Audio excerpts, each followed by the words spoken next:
Hey guys, welcome to the video. As you can see, today we're going over the top 5 college quarterbacks for next season, and at number 1, we got Caleb Williams. If Caleb Williams never took another snap in college, he would still go number 1 overall next season. He is special, and he could be a bigger prospect than Trevor Lawrence. He's big, fast, athletic, and intelligent. In my eyes, he is the perfect prospect. And next season, if he plays in most of USC's games, he will break many records. USC should be a favorite to win the national championship just because of him. And if they do, that would cement Caleb Williams' legacy in college.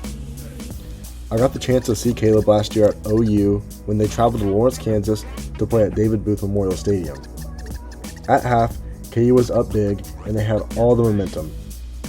In the second half, Caleb Williams just made play after play after play, throwing perfect passes and running all over the field. After that, I knew he would be special. Safe to say, I'm very excited to watch him next year and prepare for him to be at the top of every single mock draft I have of next season.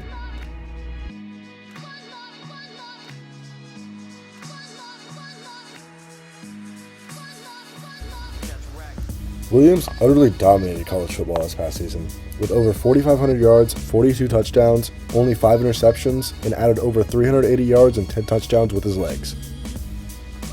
This dude is insane, and I would not be surprised if he was a top 5 quarterback in the NFL within 5 years. I hope you guys get to watch Caleb Williams next year because I truly believe he is a generational talent, and he is a special player.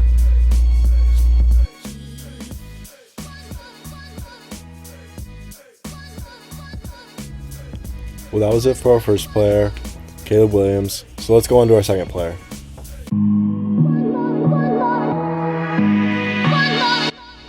The second player I have here is Washington's Michael Penix Jr. He will be the best lefty quarterback to come out of the draft since Tua, and he could potentially be even better than him. Penix is extremely accurate and will pick your defense apart effortlessly.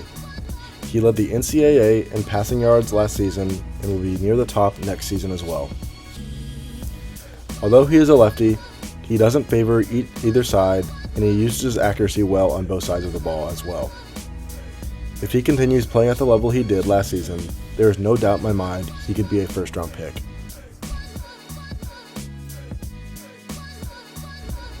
Michael Penix Jr. has grown tremendously over the past 5 seasons, and going into the draft next year, he will have a lot of experience.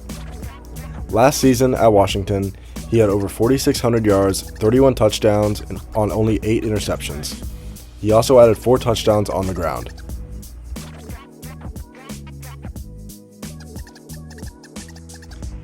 This next season at Washington, Michael Penix Jr. will be asked to do a lot, considering he lost both of his top 2 receiving weapons in the offseason to the draft. I expect him to step up and carry them. That's it for my second player. Let's go on to the third.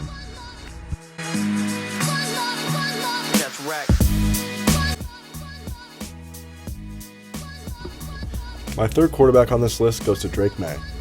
Drake is a 6'4" agile runner that has had over 4,000 passing yards last season. He had a great season and will certainly keep scouts' attention.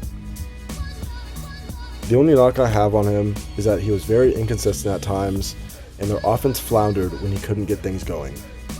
To be fair to him, he was a redshirt freshman and put up historic numbers. Right now, he would be my second quarterback off the board in the 2024 NFL Draft. Drake possesses talent, he's put up stats, and he has a winning team. Those 3 things combined to make a great prospect. I'm very excited to see how he improves next season, because he lost his top 2 receiving threats to the NFL Draft.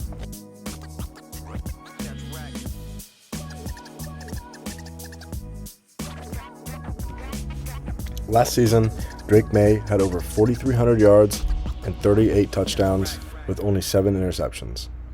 On the ground, he had 698 yards and added 7 touchdowns. It seemed like every single game, Drake May had insane numbers.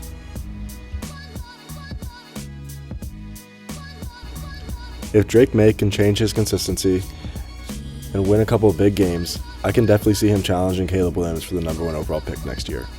However, I don't think he's as good as him, but he is still a very good prospect. That's it for my number 3 overall player on this list. Let's go on to number 4.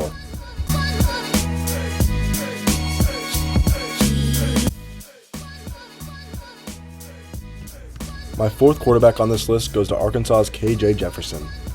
Jefferson is a powerful running quarterback that uses his dual threat ability to pick apart defenses consistently. He's not the fastest guy, nor does he possess a huge arm. However, he is a playmaker and does not turn the ball over a lot. He's 240 plus pounds, and he uses the size to his advantage to run into defenders and get extra yards. This style of play reminds me of a certain quarterback that won a national championship with Auburn. If you don't know who I'm talking about Cam Newton. And if you watch KJ Jefferson, it just screams Cam Newton. Like, you could replace these players and it would be the exact same highlights. It is crazy.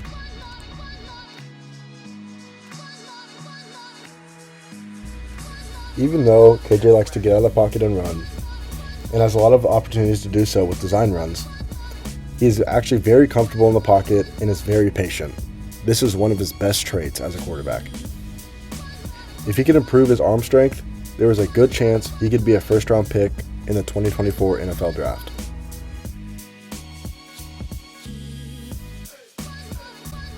In the last 2 seasons with Arkansas, KJ Jefferson has had over 5,300 yards, 45 touchdowns, and only 9 interceptions passing.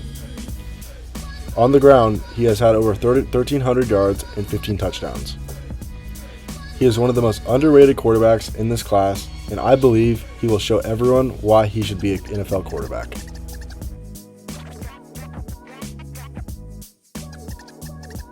That's it for my fourth quarterback on this list. Let's go to number 5.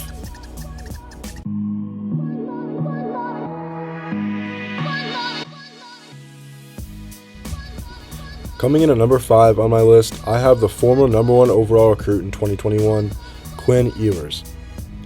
He was a perfect prospect in many college coaches' eyes, and he still is. Quinn had a great 2022-2023 season, and if he played all of his games, he could have been even higher on this list. He was the perfect player for this Texas team this past season. He was a consistent and solid quarterback, and he just won them games. But he will need to pick up on that and become a leader next season because he is losing his top 2 running backs and his starting tight end. He will be asked to do more, and I expect him to. I expect him to take a massive leap and possibly take UT to 10 wins. Quinn had over 2,100 yards and 16 total touchdowns in only 9 games this season. If he stays healthy and develops more in the offseason, he will put up great numbers next season.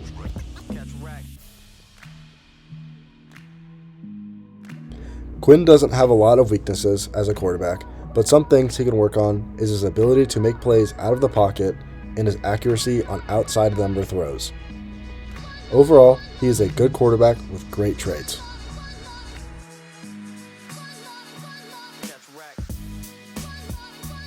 Alright, thanks for watching, guys. I hope you enjoyed. Comment what you think about my list and give me your top 5 college quarterbacks too. Have a good one, and I'll see you guys in the next video.